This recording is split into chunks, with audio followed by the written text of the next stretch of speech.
Jai Hind friends, welcome back to exam story. तर मित्रांनो, आजपासून आपण चालू करणार आहोत आपली एक वर्षाच्या चालू घडामोडीची महारिव्हिजन सिरीज, ज्यामध्ये आपण डेली 50 MCQs मराठी व इंग्लिशमध्ये प्रॅक्टिस करणार आहोत. तर पुढे जाण्याच्या आधी एक अपडेट आहे छोटासा. काल आपण यूट्यूब आणि टेलिग्राम वरती कंबाईंड PYQ सिरीजसाठी एक पोल घेतला होता. तर दोन्ही प्लॅटफॉर्मवर मिळालेल्या मतांचा निष्कर्ष असा आहे की YouTube वरील बहुमताने 2017 पासून ते 2024 अशी सिरीज कंटिन्यू करण्याचं मत आलेलं आहे आणि टेलिग्राम वरती 2012 पासून जशी आपली सिरीज चालू आहे तसं त्यांचं मत आहे. तर सर्वांच्या मताचा आदर ठेवून फायनल डिसिजन असं घेण्यात आलेलं आहे की 2017 पासून आपली जी सिरीज आहे ना 2017 पासून, तर ती आपण YouTube वरती कंटिन्यू करणार आहोत 2017 पासून. आणि जे 2012 पासून तर 2016 पर्यंत जे पेपर आहेत, तर याच्या ज्या सॉल्व PDFs आहेत ना, तर ह्या PDFs मी तुम्हाला आपल्या टेलिग्राम चॅनल वरती प्रोव्हाइड करणार आहे. ऑलरेडी 2012च्या ASO आणि PSIच्या मी अपलोड केलेल्याच आहेत आणि त्याचं लेक्चर पण तुम्हाला भेटूनच जाईल. जर कोणाला 2012 पासून 2016 पर्यंतचे लेक्चर पण पाहायचं असेल, तर त्याची मी गेल्या वर्षी जी सिरीज चालू केली ना, तर तुम्ही ती रेफर करू शकतात. ठीक आहे. आणि त्या गेल्या वर्षीच्या PYQ सिरीजची लिंक मी तुम्हाला आपल्या डिस्क्रिप्शन बॉक्समध्ये प्रोव्हाइड करून देईल.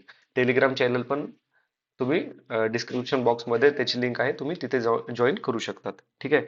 तर आता चला आपण सुरू करूयात आपल्या महारिव्हिजन सिरीजसाठी. तर बघा, महारिव्हिजन सिरीजचा आपला पॅटर्न कसा असणार आहे. रोज आपण 50 MCQs डिस्कस करणार आहोत. हे एक्झाम टाईप असणार आहेत, म्हणजे मिक्स असणार आहेत. फॅक्च्युअल आहेत, काही कन्सेप्च्युअल असणार, काही डेप्थ बेस असणार आहेत, काही वन लाईनर आहेत तर काही मल्टी लाईनर पण आहेत.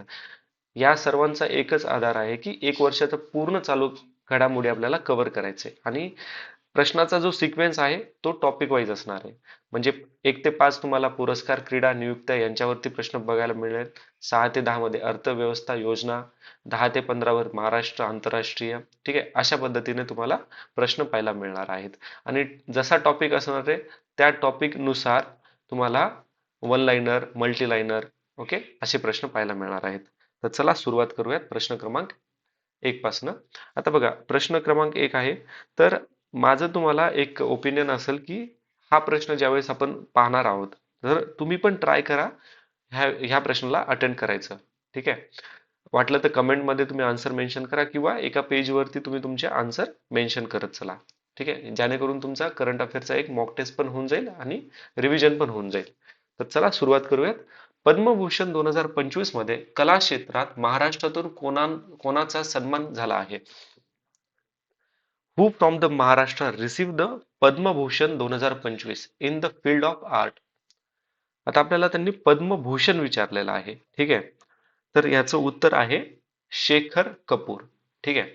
अशोक सराफ यांना पद्मभूषण नाही, पद्मश्री मिळालेला आहे. ठीक आहे, कला या क्षेत्रामध्ये. अच्युत पालव यांना पण पद्मश्रीच मिळालेला आहे कला क्षेत्रामध्येच, आणि हे पण महाराष्ट्राचेच आहेत. जसपिंदर नरूला, आता यांना पण पद्मश्रीच मिळालेला आहे कला श्रेणीमध्ये, आणि ते पण महाराष्ट्राचेच आहेत. ठीक आहे. आता इथं तुम्हाला त्याचं एक्सप्लेनेशन पाहायला मिळेल. पुढचा प्रश्न आहे, पद्मभूषण 2025 महाराष्ट्र संदर्भात खालील विधानांचा विचार करा. मनोहर जोशी यांना सार्वजनिक व्यवहार महाराष्ट्र या क्षेत्रात मरणोत्तर पद्मभूषण मिळालेला आहे. पंकज उधास यांना कला महाराष्ट्र या क्षेत्रात मरणोत्तर पद्मभूषण मिळालेला आहे. विनोद धाम यांची नोंद अमेरिका अशी असून महाराष्ट्राशी त्यांचा संबंध नाहीये. ठीक आहे. आता इंग्लिश मध्ये एकदा पाहूयात. Manohar Joshi receive Padma Bhushan posthumously in public affair Maharashtra. Pankaj Udhas receive Padma Bhushan posthumously in art. Vinod Dham receive the Padma Bhushan belongs to USA not Maharashtra. तर करेक्ट काय ते आपल्याला त्यांनी विचारलेलं आहे. तर याचं बरोबर उत्तर आहे ऑप्शन नंबर 3, ऑप्शन नंबर 4. तिन्हीला तिन्ही पण बरोबर आहेत हे. ठीक आहे. आता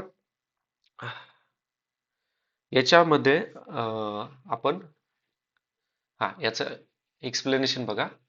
विनोद धाम यांना पद्मभूषण मिळालेलं आहे विज्ञान व अभियांत्रिकी या क्षेत्रामध्ये. ठीक आहे, हे इंडियन ओरिजिनचे आहेत, बट राहायला ते सध्या अमेरिकन म्हणजे अमेरिकेमध्ये आहेत, पण ते इंडियन ओरिजिनचे आहेत असं आहे त्यांचं. आता पुढचा प्रश्न आहे, पद्मविभूषण 2025 मध्ये व्यापार आणि उद्योग क्षेत्रातील मरणोत्तर सन्मान कोणाला मिळालेला आहे? Who receive the Padma Vibhushan 2025 posthumously in trade and industry. ठीक आहे, तर ट्रेड अँड इंडस्ट्री मध्ये पद्मविभूषण मिळालेला आहे ओसामू सुझुकी. ठीक आहे, ओसामू सुझुकी हे जॅपनीज आहेत. ओके, आणि यांना व्यापार व उद्योग या श्रेणीमध्ये काय मिळालेलं आहे? मरणोपरांत पद्म विभूषण मिळालेला आहे. ठीक आहे, आता पंकज पटेल यांना कोणता पुरस्कार मिळालेला आहे? तर यांना पद्मभूषण मिळालेला आहे. कोणत्या कॅटेगरीमध्ये? व्यापार आणि उद्योग. आणि हे पंकज पटेल कुठले आहेत? तर ते आहेत गुजरातचे. ठीक आहे, गुजरातचे आहेत. नल्ली कुप्पुस्वामी यांना पण पद्मभूषणच मिळालेला आहे व्यापार आणि उद्योग या क्षेत्रामध्ये, आणि हे तामिळनाडूचे रहिवासी आहेत. विनोद धाम आपण बघितलं, पद्मभूषण भेटलेले त्यांना विज्ञान आणि अभियांत्रिकी, आणि हे कुठले आहेत? हे USA चे आहेत. ठीक आहे, आता याचं एक्सप्लेनेशन तुम्हाला इथं आहे. पुढचा प्रश्न पाहूयात. पद्मभूषण 2025 मध्ये औषध क्षेत्रातील विजेता कोण? Who is the Padma Bhushan 2025 awardee in medicine? तर मेडिसिन मध्ये कोणाला मिळालेलं आहे असं विचारलं आपल्याला त्यांनी, तर जोस जाको पेरियोपुरम. ठीक आहे, यांना मेडिसिन मध्ये पद्मभूषण मिळालेलं आहे. ठीक आहे, आणि हे केरळचे रहिवासी आहेत. आता बाकी ऑप्शन मध्ये पण पाहून घेऊयात. दुव्वर नागेश्वर रेड्डी यांना पद्मविभूषण मिळालेलं आहे, आणि हे कशामध्ये? वैद्यक शास्त्रामध्ये, वैद्यक शास्त्र, आणि हे तेलंगणाचे आहेत. हरबिंदर सिंग पद्मश्री मिळालेला आहे. हरबिंदर सिंग पद्मश्री महत्वाचं नाव आहे, लक्षात ठेवा. पद्मश्री मिळालेला आहे हरबिंदर सिंग यांना, आणि हे पॅरा तीरंदाज आहेत आणि हरियाणाचे रहिवासी आहेत. त्यानंतर विवेक देवरॉय यांना पद्मभूषण मिळालेलं आहे. पद्मभूषण कोणत्या कॅटेगरीमध्ये? साहित्य आणि शिक्षण. हे दिल्ली इथले रहिवासी आहेत, आणि यांना पद्मभूषण मरणोपरांत मिळालेला आहे, पोस्टमसली मिळालेला आहे. ठीक आहे, पुढचा प्रश्न, पद्म पुरस्कार 2025 संदर्भात खालील विधानांचा विचार करा. 7 पद्मविभूषण, 19 पद्मभूषण आणि 113 पद्मश्री जाहीर झाले होते. परदेशी NRI PIO OCI पुरस्कार 10 आहेत. महिला विजेत्या 23 असून मरणोत्तर विजेते 13 आहेत. तर कोणते विधान बरोबर आहे असं विचारलंय आपल्याला त्यांनी. Consider the following statement about Padma award 2025. 7 Padma Vibhushan, 19 Padma Bhushan, 113 Padma Shri. There are 10 foreign NRI PIO OCI awardees. There are 23 women's and 13 posthumously awardee. तर कोणतं स्टेटमेंट करेक्ट आहे असं आपल्याला त्यांनी विचारलेलं आहे. तर हे तिन्हीच्या तिन्ही पण विधान बरोबर आहेत. ठीक आहे, आता आपण थोडे ऍडिशनल पॉइंट्स याच्यामध्ये पाहूयात. ठीक आहे, 7 प्लस 19 प्लस 113 139 पुरस्कार. ठीक आहे, बाकीचे स्टेटमेंट. आता बघा, आपण काही ऍडिशनल पॉइंट बघूयात, हे पण आपल्याला एक्झामच्या दृष्टीने फार महत्वाचे आहेत. पद्मविभूषण कलामध्ये कुमुदिनी लखिया यांना मिळालेला आहे, आणि ह्या गुजरातच्या आहेत. लक्ष्मी नारायण सुब्रमण्यम कर्नाटकच्या आहेत. पद्मविभूषण कला मरणोत्तर शारदा सिन्हा ज्या की बिहारच्या आहेत. पद्मभूषण सामाजिक कार्य सांघवी रितंभरा ज्या की उत्तर प्रदेशच्या आहेत. पद्मभूषण साहित्य व शिक्षण पत्रकारिता सूर्यप्रकाश जे की कर्नाटकचे आहेत. त्याचबरोबर राय बहादूर राय UP यांना पण मिळालेला आहे. पद्मभूषण कला अनंत नाग कर्नाटकचे आहेत. पद्मभूषण कलामध्ये जतीन गोस्वामी आसामचे. एस अजित कुमार तामिळनाडू, शोभना चंद्रकुमार तामिळनाडूचे. यांना काय मिळालेलं आहे? पद्मभूषण. कशामध्ये? कलामध्ये. क्रीडामध्ये पद्मश्री कोणाला मिळालेलं आहे? तर आर अश्विन क्रिकेटरला. त्यानंतर आय एम विजयन यांना पण पद्मश्री मिळालेला आहे, जे फुटबॉल प्लेयर आहेत. ठीक आहे. आता इंग्लिशमध्ये आहे, इंग्लिशवाल्या स्टुडंटसाठी. आता पुढचा प्रश्न आहे, बेटी बचाव बेटी बेटी बचाव बेटी पढाओ कार्यक्रमाच्या वर्षानंतर खालील विधानांचा विचार करा. आता ते थोडस ना मराठी टायपिंग मध्ये मिस्टेक होते. Consider the following statement regarding 10 years of the Beti Bachao Beti Padhao programme. ठीक आहे, 10 वर्षाबद्दल, कारण की ह्या प्रोग्रामला 10 वर्षे चालू झालेले आहेत. ठीक आहे मित्रांनो, ही ज्यावेळेस मी पीपीटी बनवतो ना, तर ते प्रॉपर बनते, पण ज्यावेळेस प्रेझेंट करताना ना थोडं मराठीचे जे असतात ना, तर ते क्लिंच होतात. ठीक आहे, त्याच्यामुळे सॉरी फॉर दॅट. पण तुम्हाला जी पीडीएफ मी प्रोव्हाइड करणार आहे ना, त्याच्यामध्ये असं कोणतंच एरर नसणार आहे. ठीक आहे. या कार्यक्रमाचा शुभारंभ 22 जानेवारी 2015 रोजी पानिपत हरियाणा येथे करण्यात आलेला आहे. ठीक आहे. त्याच्यानंतर दुसरा ऑप्शन काय आहे? हा कार्यक्रम फक्त महिला व बाल विकास मंत्रालय एकल उपक्रम आहे. जन्माच्या वेळी लिंग गुणोत्तर 2014-15 मधील किती होतं? 918 वरून 2022-23 मध्ये 933 पर्यंत वाढलेलं आहे. तर वरीलपैकी कोणतं विधान बरोबर आहे असं त्यांनी आपल्याला विचारलं आहे. ठीक आहे. एकदा इंग्लिश मध्ये पण प्रश्न पाहून घेऊयात. The program was launched on 22 January 2015 from Panipat, Haryana. It's solely run by Ministry of Women and Child Development. Sex ratio at birth improved from 918 ते 933 2022-23 मध्ये. तर वरीलपैकी कोणतं विधान बरोबर आहे असं आपल्याला त्यांनी विचारलेलं आहे. ठीक आहे. तर आता बघा, याच्यामध्ये पहिलं आणि तिसरं विधान बरोबर आहे. आणि इथं बघा ट्रॅप कसा सेट केलेला आहे, फक्त महिला व बालविकास मंत्रालयानेच नाही, तर महिला व बालविकास, त्याचबरोबर आरोग्य व कुटुंब कल्याण आणि मानव संसाधन विकास मंत्रालय, अशा 3 मिनिस्ट्री मिळून हा कार्यक्रम सुरू केलेला आहे. ठीक आहे. ओके, तर तुम्हाला इथे एक्सप्लेनेशन मध्ये पण 3 मिनिस्ट्रीज लक्षात दिसून येतात. ओके. आता ह्या कार्यक्रमाचे 3 प्रमुख उद्देश होते. लिंग आधारित निवडीला प्रतिबंध करणं, मुलींचे अस्तित्व व संरक्षण, मुलींना शिक्षण व सहभागाची हमी देणं. सुकन्या समृद्धी खात्यामध्ये 4.1 कोटी मुली त्यांचं खातं ओपन केलेलं आहे त्यांनी. 97% सरकारी शाळांमध्ये मुलींसाठी स्वतंत्र शौचालयाची उपलब्धी करून देण्यात आलेली आहे. ठीक आहे. आता पुढचा प्रश्न पाहूयात आपण. सुकन्या समृद्धी योजना कोणत्या उपक्रमाचा भाग म्हणून 22 जानेवारी 2015 रोजी सुरू करण्यात आलेली होती? सुकन्या समृद्धी योजना. ठीक आहे. आता बघा, ह्या स्कीम्सला 10 वर्ष झालेले आहे, त्याच्यामुळे आपल्याला हे महत्वाचे आहेत. तर याचं उत्तर आहे बेटी बचाव बेटी पढाओ. ठीक आहे. आणि कुठून लॉन्च केली होती? हरियाणामधून. 10 वर्ष पूर्ण झालेले आहेत, हे आपण ऑलरेडी आत्ताच डिस्कस केलेलं आहे. कोणते 3 मिनिस्ट्री आहेत ते पण डिस्कस झालेलं आहे. ठीक आहे. तर आता पुढचा प्रश्न पाहूयात. इथं एक्सप्लेनेशन मध्ये पण तुम्हाला मिळून जाईल. स्वामित्व योजनेअंतर्गत गावामधील मालमत्ताचे संरक्षण कोणत्या संस्थेद्वारे केले जाते? Under the Swamitva scheme which organisation conducts the village property survey? आता बघा, पहिले तर तुम्ही इस्रो आणि डीआरडीओ ला कॅन्सल करणार. ठीक आहे, कारण की ते इस्रो स्पेस रिलेटेड, डीआरडीओ कशा डिफेन्स रिलेटेड आहे. आता राहिले सर्वे ऑफ इंडिया आणि एनआयसी. तर उत्तर आहे option number 2, survey of India. ठीक आहे. आता याची सुरुवात केली होती 24 एप्रिल 2020 मध्ये. आता 24 एप्रिल 2020 हा दिवस काय आहे? 24 एप्रिल म्हणून म्हणजे काय असतो? तर दिन पंचायत राज दिन म्हणून आपण 24 एप्रिल हा ऑब्झर्व करतो. म्हणजे हे कोणत्या मंत्रालयाच्या अंडर मध्ये येतं? तर हे पंचायत राज मंत्रालयाच्या अंडर मध्ये येतं. ठीक आहे. स्वामित्वचा लॉंग फॉर्म काय आहे?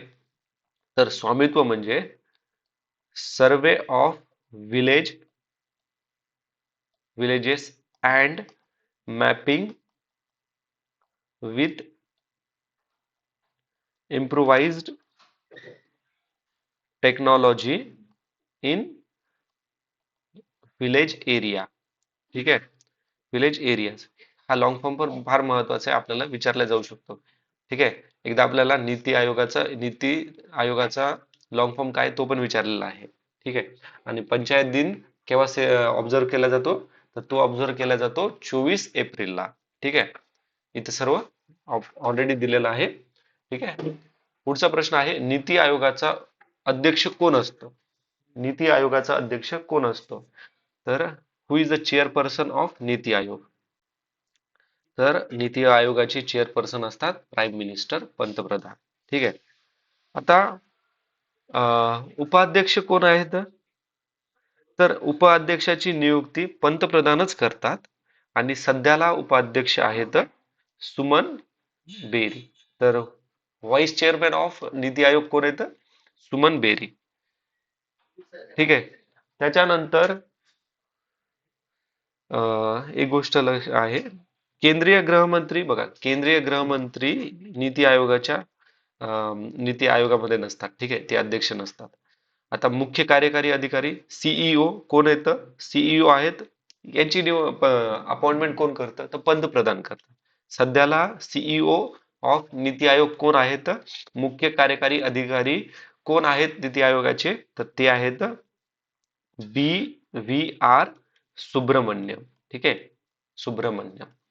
ओके, आपल्याला प्रश्न कसा विचारला जाऊ शकतो की नीती आयोगाच्या सीईओ ची अपॉइंटमेंट प्रेसिडेंट करतात. आपल्याला नेहमी वाटेल की अपॉइंटमेंट नेहमी प्रेसिडेंट करतात, पण ते चुकीचं आहे. नीती आयोग मध्ये जी पण अपॉइंटमेंट असते ते प्राईम मिनिस्टर करतात.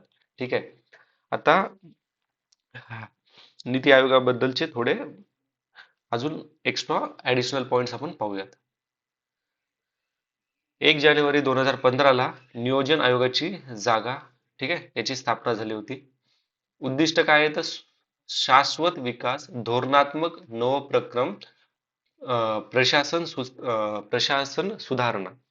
मुख्यालय आहे नवी दिल्ली. पदसिद्ध सदस्य कोण असतात, ठीक आहे, केंद्रीय मंत्रिमंडळातील 4 सदस्य आणि पंतप्रधानाकडून काय नामनिर्देश, नॉमिनेशन कोणाकडून आहेत, पंतप्रधानाकडून आहे.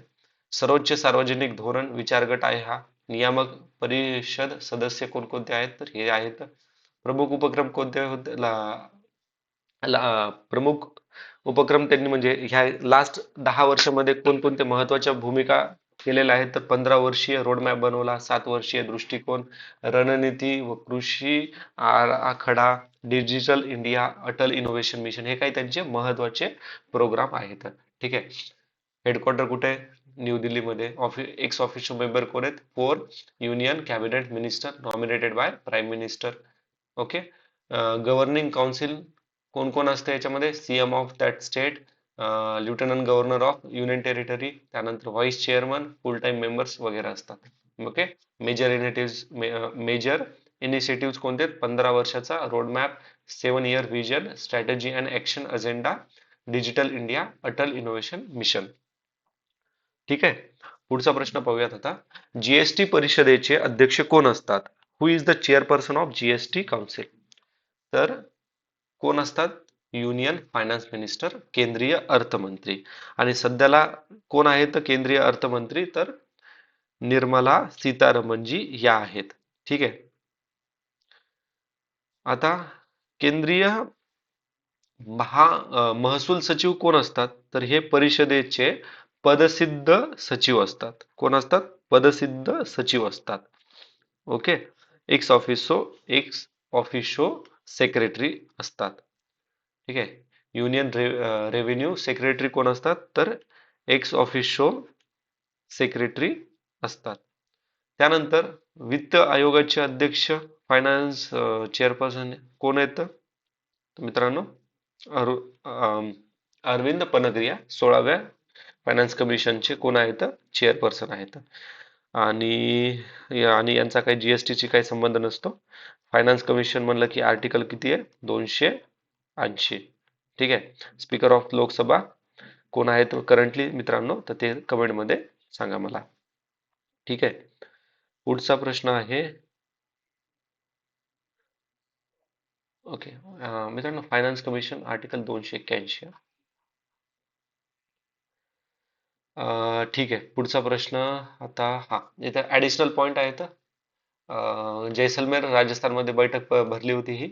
जीन थेरपीला जीएसटी मधून पूर्णपणे सूट देण्याचा शिफारस मांडलेली आहे. ठीक आहे, हे फार महत्वाचं आहे. जीन थेरपीला जीएसटी मधून शिफारस देण्याची म्हणजे शिफारस सूट देण्याची शिफारस केलेली आहे. महत्वाचं आहे. फॉर्टिफाईड राईस कर्नल वर जीएसटी 5% ने कमी करण्यात आलेली आहे. जीएसटी परिषद 2016 मध्ये कलम 279A अंतर्गत राष्ट्रपती आदेशाने स्थापना करण्यात आलेली आहे. यामध्ये एकच लक्षात ठेवायचे की GST exemption recommended for gene therapy वरती एक्झेम्प्ट केलेली आहे. ओके, रिकमेंड केलेलं आहे. ओके, रिकमेंड केलेलं आहे, शिफारस केलेली आहे, पूर्णपणे झालेलं नाहीये अजून पण. ठीक आहे. आता एक प्रश्न आहे. जीएसटी दर 35% करण्याची शिफारस कोणत्या वस्तूवर करण्यात आलेली आहे? Recommendation to levy 35% GST was made on which item? जीवनावश्यक वस्तूवर, औषधावरती, तंबाखूजन्य उत्पादन आणि सोडायुक्त शीतपेय, इलेक्ट्रॉनिक्स उपक्रम. आता बघा, जीवनावश्यक वस्तूवर तर नसणार आहे, औषधावर पण नसणार आहे. ठीक आहे, इलेक्ट्रॉनिक वरती नसणार आहेत कारण की 35% म्हटले त्यांनी. तर option C is the correct answer. Currently याला किती पर्सेंट आहे? करंटली जीएसटी आहे तंबाखू तंबाखूजन्य उत्पादने आणि जे सोडा कोल्ड ड्रिंक्स वगैरे असतात तर त्याला 28% आहे. आणि करंट आपला जीएसटी रचना कशी आहे? 4 स्लॅब मध्ये असतात, 5, 12, 18, 28. लक्झरियस आयटम्स वरती सर्वात जास्त स्लॅब लागू होतो आणि जीवनावश्यक वस्तू जीएसटी मध्ये सर्वात कमी स्लॅब किंवा सूट असते. ठीक आहे. ठीक आहे, इंग्लिश मध्ये इथे तुम्ही एकदा पाहून घ्या. महाराष्ट्रातील दुसरे कवितांचे गाव कोणते? Which is the second poetry village of Maharashtra? तर महाराष्ट्रामधील कोणतं गाव आहे पोएट्री विलेज म्हणून? तर ते आहे शिरवाडे. ठीक आहे, कोणतं? शिरवाडे.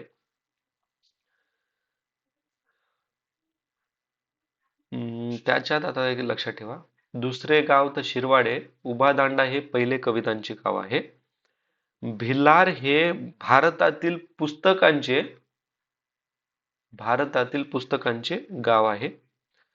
पारपोली हे महाराष्ट्रामधील पहिले फुलपाखराचे गाव आहे. ठीक आहे, फुलपाखरांचं गाव आहे. त्यानंतर अजून मराठी कविता आलं की आपल्याला काय लक्षात यायला पाहिजे? कुसुमाग्रज यांच्याबद्दल. आणि हे जे शिरवाडे आहे ना, जिल्हा नाशिक, हे कुसुमाग्रजांचं जन्मस्थान आहे. आणि कुसुमाग्रजांची जयंती आपण 27 फेब्रुवारीला साजरी करतो, मराठी भाषा गौरव दिन म्हणून. ठीक आहे, मराठी भाषा गौरव दिन म्हणून आपण ऑब्झर्व करतो. कशाला? कुसुमाग्रजांच्या जन्म याला म्हणजे त्यांच्या जन्म दिवशी. आणि शिरवाडे हे काय आहे? त्यांचं जन्मगाव आहे. आणि शिरवाडे काय आहे? तर दुसरे कवितांचे गाव आहे. उभादांडा कोणतं आहे? तर पहिलं कवितांचं गाव आहे. भिल्लार हे भारतातील पहिलं पुस्तकांचं गाव आहे. पारपोली महाराष्ट्रातील पहिलं फुलपाखरांचं गाव आहे. ठीक आहे. त्याचबरोबर फळांचं पहिलं गाव कुठलं आहे? तर हे धुमाळवाडी आहे, सातारा मधलं. आणि मधांचं पहिलं गाव कुठं आहे? तर माघर. ठीक आहे, माघर हे आहे. ओके, इथे एक्सप्लेनेशन आहे. पुढे बघूयात आपण आता. महाराष्ट्र राज्य डेटा धोरण अंतर्गत राज्य विदा प्राधिकरण स्टेट डेटा ऑथॉरिटी कोणत्या संस्थेअंतर्गत स्थापन केली जात आहे? तर ही under the Maharashtra state data policy the state data authority is been set up under which institution? तर ही कोणत्या इन्स्टिट्यूशनच्या अंतर्गत केलेली आहे? तर ती मित्रा या इन्स्टिट्यूशनच्या अंतर्गत केलेली आहे. मित्रा stand for Maharashtra institute for transformation. ठीक आहे. आणि महास्ट्राईक ही अंमलबजावणी करणार आहे.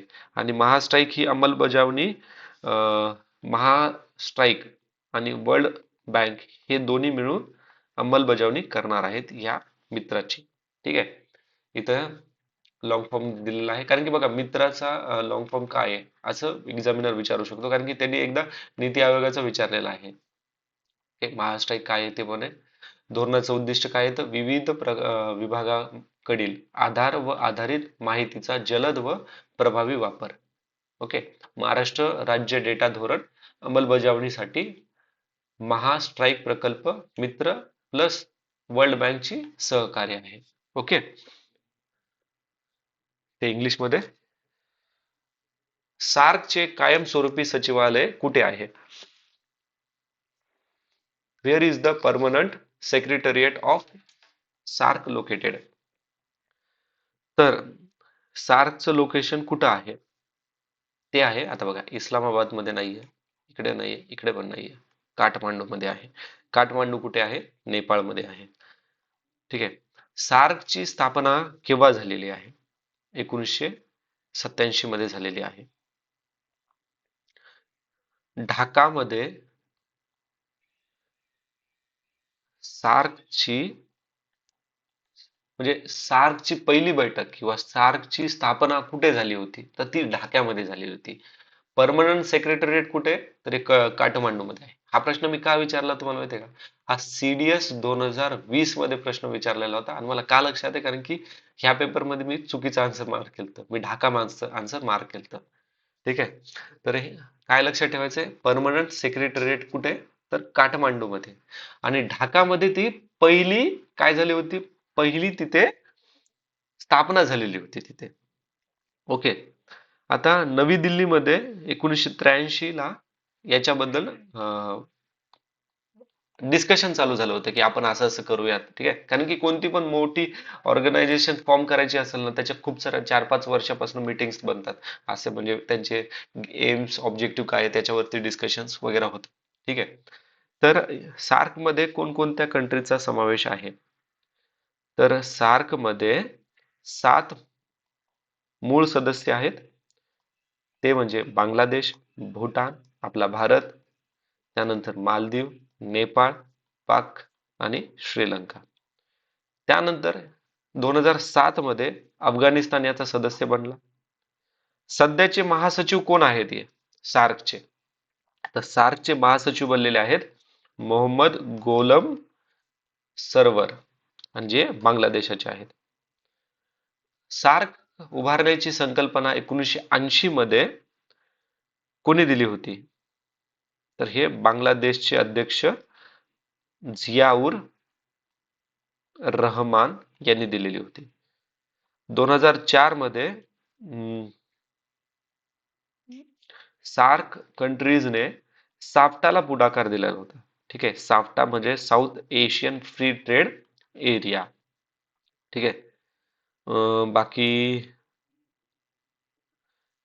2014 पासून सार्क कोणतंच हे झालेलं नाही. ठीक आहे. कोणतं सबमिट वगैरे झालेलं नाहीये, कारण की इवन सार्कला जयशंकरनं जाम व्हेकल असं पण म्हणलेलं आहे. कारण की इथे बघा कोण आहे, हा पाक नावाचा अजीब कंट्री याचा पार्ट आहे आणि तो जिथं जाऊन तिथं एकच मुद्दा उठवतो. त्याच्यामुळे इंडियाने आता सार्कच्या ऐवजी ब्रिक्स वरती जास्त फोकस केलेला आहे. पण हे करंट मध्ये न्यूज मध्ये आलेलं आहे, त्यामुळे आपल्याला एक्झामच्या दृष्टी महत्वाचं आहे.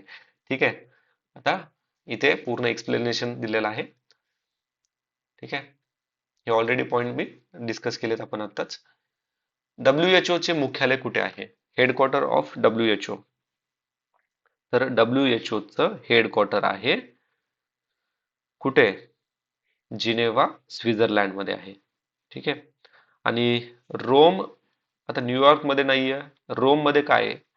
रोम मध्ये आहे FAO IFAD चं हेडक्वार्टर. ठीक आहे.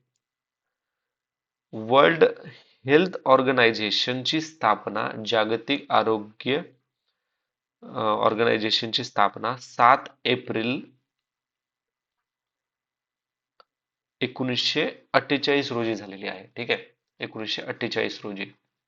7 एप्रिलला काय आहे? 7 एप्रिलला जागतिक आरोग्य दिन म्हणून आपण साजरा केला जातो. WHO चे 193 मेंबर्स आहेत आणि WHO एक वार्षिक अहवाल, एक रिपोर्ट पब्लिश करतो. त्या रिपोर्टचं नाव आहे वर्ल्ड हेल्थ रिपोर्ट, म्हणजेच जागतिक आरोग्य अहवाल. जागतिक आरोग्य अहवाल पब्लिश करतो. ठीक आहे. पुढचा प्रश्न आता, ते एक्सप्लेनेशन आहे तुम्हाला. ब्रिक मित्रांनो, सर्वात महत्वाचा आहे बघा, कारण की 2025 मध्ये आपल्याला एमपीएससी मध्ये प्रश्न विचारला होता ब्रिक्स आणि त्यांचं समिट कुठे झालेलं आहे. हा जो ब्रिक्स आणि समिट हा जो प्रश्न होता ना, पेयर जोड्या लावा, तर हाच प्रश्न 2015 मध्ये एमपीएससी ने विचारलेला होता. ठीक आहे. आणि इवन जर तुम्ही कालचा आपला एसटीआय चा पेपर जरी बघितला असेल, तर तुम्हाला त्याच्यामध्ये पण ब्रिक्स वरती प्रश्न मिळेल. ठीक आहे. तर हे फार महत्वाचं आहे आपल्यासाठी. ब्रिक्स गटात 2025 मध्ये 10वा पूर्ण सदस्य म्हणून कोणता देश सामील झालेला आहे, तर तो आहे इंडोनेशिया. कोणता देश आहे सामील झालेला? इंडोनेशिया. ठीक आहे. आणि याची घोषणा 2025 मध्ये झाली. कुठे? ब्राझीलमध्ये ज्यावेळेस समिट होतं ते. सौदी अरेबिया हा फक्त आपण त्यांना इन्व्हाइट केलेला आहे. ओके, आमंत्रित देश आहे. त्याच्यानंतर पुढचं अजून इराण, त्यानंतर इराण, इजिप्त हे 2024 मध्येच काय झालेत आहे, ब्रिक्सचे पार्ट झालेले आहेत. आधी ब्रिक्स मध्ये 4 होते, त्याच्यानंतर एक जॉईन आफ्रिका जॉईन झाला, आता 5 जॉईन झालेत, तर टोटल 10 मेंबर ब्रिक्स मध्ये आहेत. ठीक आहे. याच्यावरती अजून एक प्रश्न पाहणार आहोत आपण. ब्रिक्सची स्थापना 16 जून 2009 रोजी एकातेरिनबर्ग, रशिया येथे झाली. 2024 मध्ये ब्रिक्स मध्ये इराण, इजिप्त, इथिओपिया या देशांचा प्रवेश केला. नायजेरिया ब्रिक्सचा पूर्ण सदस्य आहे. तर वरीलपैकी कोणतं विधान बरोबर आहे? ठीक आहे. तर याच्यामध्ये पहिलं आणि दुसरं विधान बरोबर आहे. तिसरं विधान बरोबर नाहीये, कारण की ब्रिक्सचा नायजेरिया हा पूर्ण सदस्य नाहीये, तर तो फक्त भागीदार देश आहे, म्हणजे पार्टनर कंट्री आहे. ओके, पार्टनर कंट्री आहे. 17वं ब्रिक्स समिट कुठे झालं? ब्राझीलमध्ये झालं 2025. ब्रिक्स हा कन्सेप्ट कोणी दिलेला होता? तर एक इकॉनॉमिस्ट आहे, त्याचं नाव आहे जिम ओ नेली. तर ह्या जिम ओ नेली, जो की गोल्डन सॅशेज इथे काम करत होता, तर त्याने हा कन्सेप्ट दिलेला होता की ब्राझील, रशिया, इंडिया आणि चायना ह्या इमर्जिंग इकॉनॉमिक पॉवर आहेत म्हणून. ठीक आहे. आता बाकी पुढचा प्रश्न पाहूयात आता. ठीक आहे. इथे पूर्ण एक्सप्लेनेशन आहे. ओके, भागीदार कंट्रीज कोणत्या आहेत, ब्रिक्स पूर्व परिषद कुठे झाली, ते सर्व मेन्शन केलेलं आहे. सर्वोच्च न्यायालयात सादर केलेल्या न्यायदेवतेच्या न्यायदेवतेच्या नवीन रूपात तलवारीच्या जागी काय ठेवण्यात आलेले आहे? In the new representation of the lady justice statue in the supreme court, what replace the sword? तलवारीच्या जागेवर काय केलेलं आहे त्यांनी? तर त्यांनी भारतीय राज्यघटनेची प्रत, म्हणजे कॉपी ऑफ इंडियन कॉन्स्टिट्यूशन ठेवलेली आहे. आता याच्यात काय काय बदल केलेले आहेत त्यांनी? बघा, अ, आता न्यायदेवता जे आहेत त्यांच्या डोळ्यावरची पट्टी काढलेली आहे, तराजू दशाला तसा ठेवलेला आहे, आणि त्यांना साडी परिधान केलेली आहे. ओके. आणि हे कोणी इंट्रोड्यूस केलेलं आहे? तर हे मुख्य न्यायमूर्ती डी. वाय. चंद्रचूड यांनी केलेली आहे. ठीक आहे. सादर ब्लाइंड फोल्ड पट्टी काढण्यात आलेली आहे. पार्श्वभूमीमध्ये काय तर पारंपरिक न्यायदेवता जस्टिका ग्रीक मुळाशी यांची होती. 17व्या शतकामध्ये ब्रिटिशरांनी घेऊन आले होते हे. आता आपण ते बदललेले आहे. ठीक आहे. पुढचा प्रश्न आहे, बॉम्बे हाय कोर्टने आयटी रूल 2021 असंवैधानिक ठरवताना कोणत्या मूलभूत अधिकारांचा उल्लंघनाचा उल्लेख केला आहे? While declaring IT Rule 2021 unconstitutional, which fundamental rights did the Bombay High Court say were violated? तर बॉम्बे हायकोर्टनं का आयटी रूल 2021 ला असंवैधानिक डिक्लेअर केलेला आहे?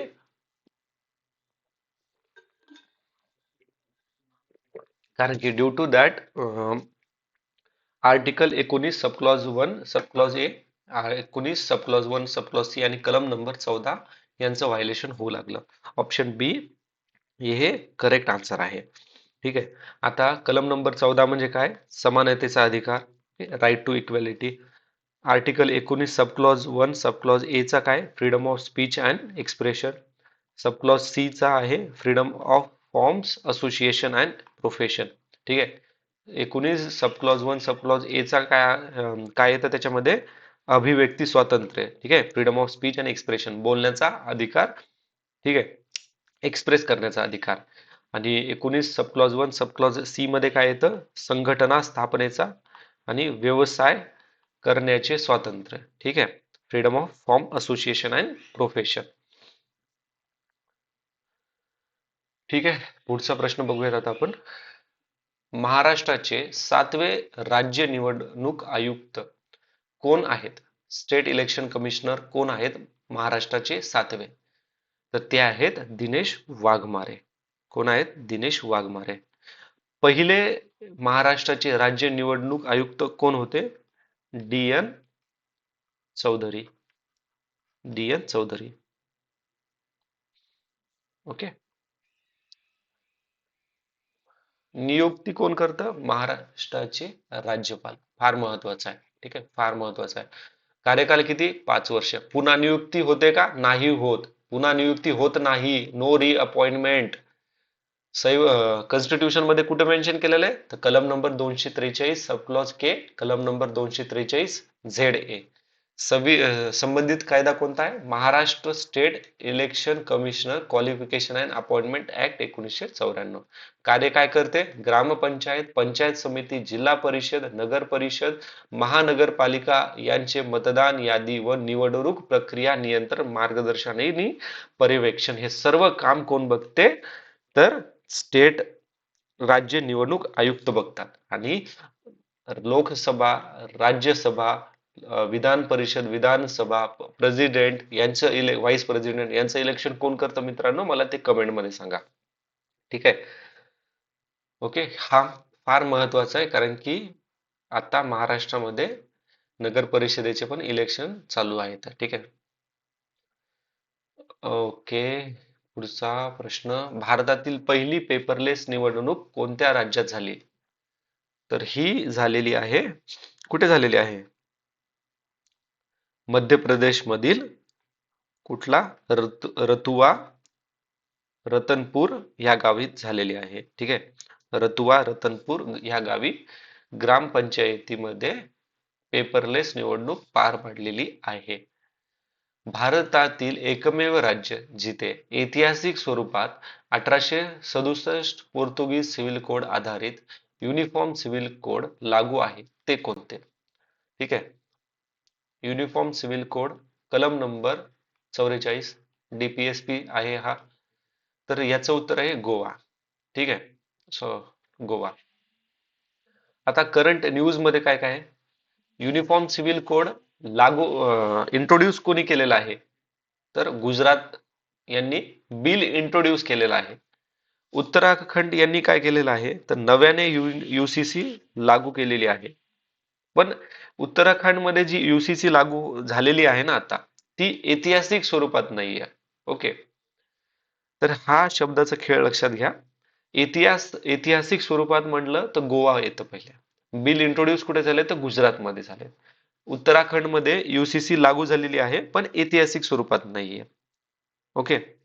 आता यूसीसी वरती अजून एक प्रश्न आपण पाहणार आहोत. उत्तराखंड हे पहिले राज्य आहे ज्याने एक मिनिट, ज्याने यूसीसी इम्प्लिमेंट केलेली आहे under article 44 of the DPSP. Okay.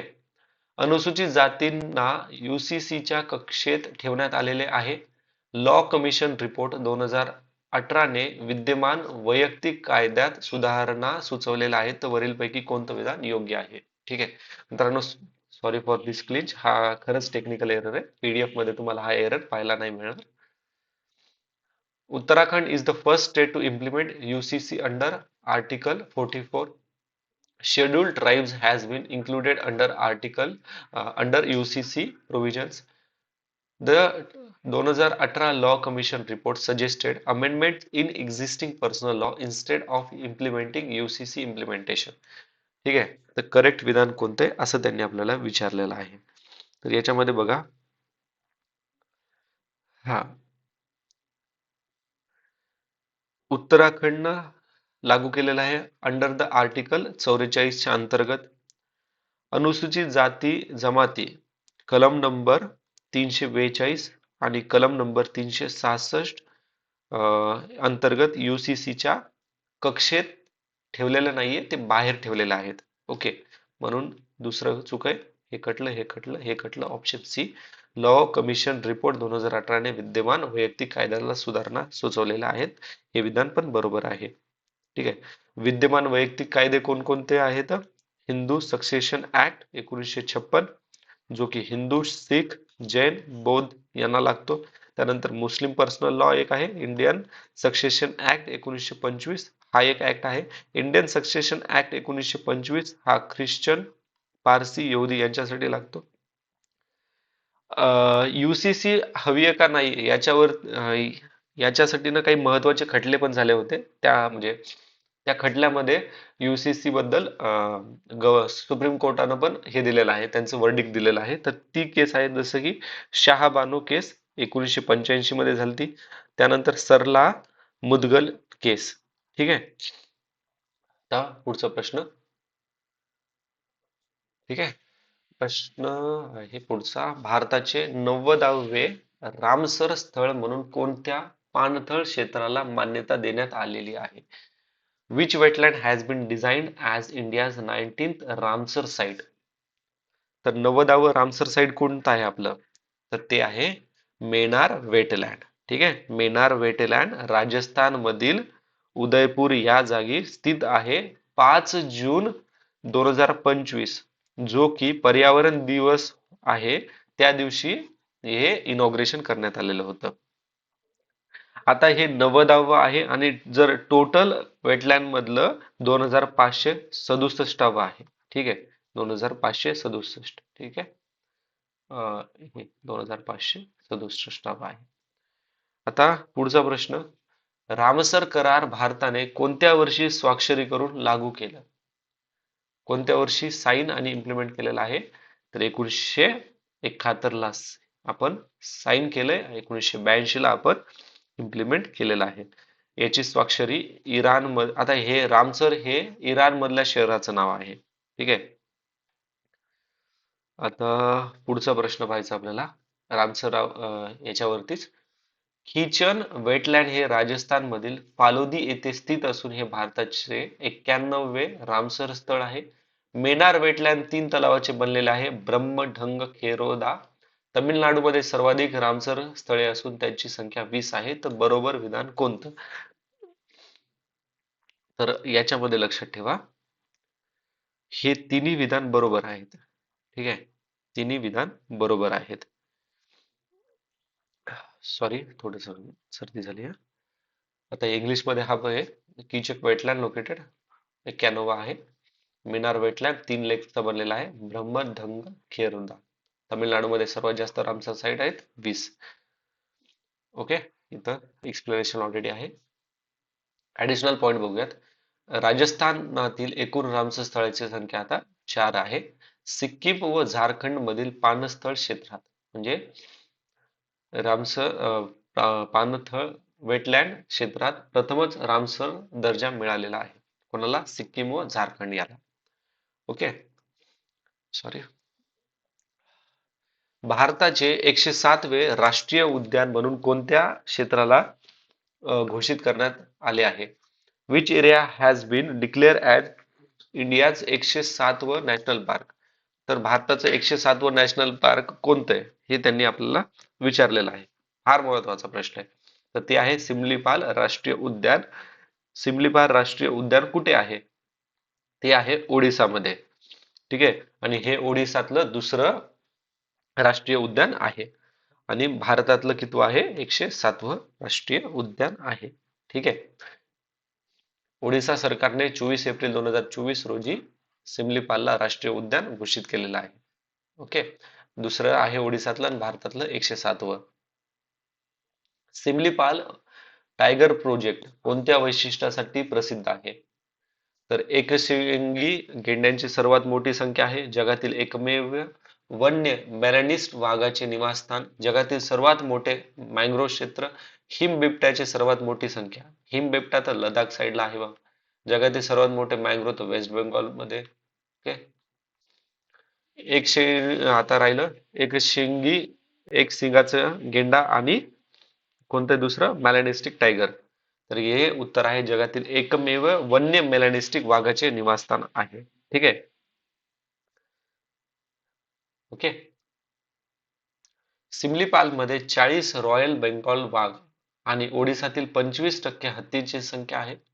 सिमलीपालमध्ये 104 orchid प्रजाती आढळतात. हे राष्ट्रीय उद्यान भितरकनिका नंतर ओडिसातील तिसरे राष्ट्रीय उद्यान आहे. तर बरोबर विधान कोणतं? ठीक आहे. Similipal is a home to 40 royal Bengal tigers आणि 25 Odisha's elephant. Similipal contain 104 species of orchid. हे थर्ड नॅशनल पार्क आहे ओडिसात आफ्टर भितरकनिका. तर याच्यातले करेक्ट स्टेटमेंट कोणतं? आपण आताच बघितलं याच्यात दोनच आहेत. तर फर्स्ट एक आणि दोन बरोबर आहे. तिसरं विधान चुकीचं आहे. ओडिसामध्ये फक्त दोन राष्ट्रीय उद्यान आहेत. ठीक आहे. ओके. आता पाहूया थोडे ऍडिशनल पॉइंट्स. पहिले राष्ट्रीय उद्यान 1936 मध्ये जिम कॉर्बेट, उत्तराखंड. सर्वात मोठे राष्ट्रीय उद्यान हेमिस, लडाख. सर्वात छोटं साऊथ बटन, अंदमान निकोबार. 104वे कुठं आहे? कुनो, मध्य प्रदेश. 2018 मध्ये डिक्लेअर केलं. 105व रायमोना, आसाम. 5 जून 2025. 106व देहिंग पतकई, आसाम. 9 जून 2021 मध्ये. ओके. पुढचा प्रश्न पाहूयात आता. आता हे इंग्लिश मध्ये आहे. INS विक्रांतचे 2024 मधील कमिशनिंग कोणत्या कमांड अंतर्गत करण्यात आलेले आहे? INS Vikrant was commission in 2024 under which naval command? तर कोणती नेव्हल कमांड आहे मित्रांनो? ती ती आहे वेस्टर्न नेव्हल कमांड. ठीक आहे. Western naval command. Western naval command अंतर्गत झाली आणि त्याचा बेस आहे INS कदंबा कारवार. ओके. पुढचा प्रश्न आहे INS विक्रांत हा भारतासाठी कोणत्या विशेष तत्वासाठी ओळखला जातो? म्हणजे INS विक्रांतची स्पेशालिटी काय आहे ते आपल्याला विचारलंय. तर INS विक्रांत हे पहिलं स्वदेशी बांधलेला विमानवाहू जहाज आहे. फर्स्ट इंडिजिनियस एअरक्राफ्ट कॅरियर आहे INS Vikrant. Okay. INS Vikrant. पुढचा प्रश्न आता पाहूयात आपण. तर INS विक्रांत इंडिजिनियसली बनवलेलं आहे, पण त्याचं बांधकाम कोणत्या शिपयार्डनं केलेलं आहे? हु कन्स्ट्रक्टेड द INS विक्रांत? तर कोणी कन्स्ट्रक्ट केलेलं आहे INS विक्रांतला? कोचिन शिपयार्ड लिमिटेड यांनी कन्स्ट्रक्ट केलेलं आहे. ठीक आहे. कोचिन शिपयार्ड लिमिटेड यांनी. पुढचा प्रश्न आता पाहूयात आपण. खालीलपैकी भारतीय विमानवाहू जहाजे आणि त्यांची उत्पत्ती योग्य जुळणारे कोणते? आता मॅच द पेअर विचारले त्यांनी. INS Vikrant Russia, Vikramaditya British, Vikrant स्वदेशी, विक्रांत 1961 स्वदेशी. आता बघा, आताच आपण हे केलं होतं की विक्रांत 2022 मधलं स्वदेशी आहे. INS विक्रांत 1961 जे आहे ना ते स्वदेशी नव्हतं, ते आपण ब्रिटिश कडनं विकत घेतलेलं होतं. तर योग्य जोडी कोणती आहे? Correctly match option 3. INS Vikramaditya आपण रशियाकडनं घेतलेला आहे आणि INS विराट हे आपण रशियाच्या मदतीने, रशिया आणि भारत या दोघांनी मिळून बनवलेला आहे. ओके. 2012च्या दरम्यान मध्ये. ठीक आहे. पुढचा प्रश्न पाहूयात आता. INS मलप्पे आणि INS मुल्की ही कोणत्या भूमिकेसाठी ओळखली जातात? What is a role, operational role of INS Malpe आणि INS मुल्की? तर INS मलप्पे आणि INS मुल्की हे आहे अँटी सबमरीन वॉरफेअर. आणि मलप्पे आणि मुल्की हे केरळ, कर्नाटक मे बी, हा कर्नाटक मधील बंदरांचं नाव आहे, त्यांच्यावरून हे ठेवण्यात आलेलं आहे. हा कर्नाटक. ठीक आहे. दोन्ही जहाजांचं नाव कर्नाटक मधील बंदरावरून ठेवण्यात आलेलं आहे. आणि INS मालपे आणि मुलपी हे अँटी सबमरीन वॉरफेअर ही त्यांची भूमिका आहे. Anti submarine warfare. ठीक आहे. वर्ल्ड हॅपीनेस रिपोर्ट 2025 संदर्भात खालील विधानांचा विचार करा. फिनलँड सलग 8व्या वर्षी जगातील सर्वात आनंदी देश ठरलेला आहे. मित्रांनो, हा प्रश्न महत्वाचा आहे. ठीक आहे.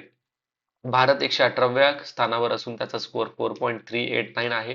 सर्वात दुःखी देश लेबनॉन, म्हणजे खालून पहिला लेबनॉन आहे असं म्हटलेलं आहे. तो विधान, कोणतं विधान बरोबर आहे?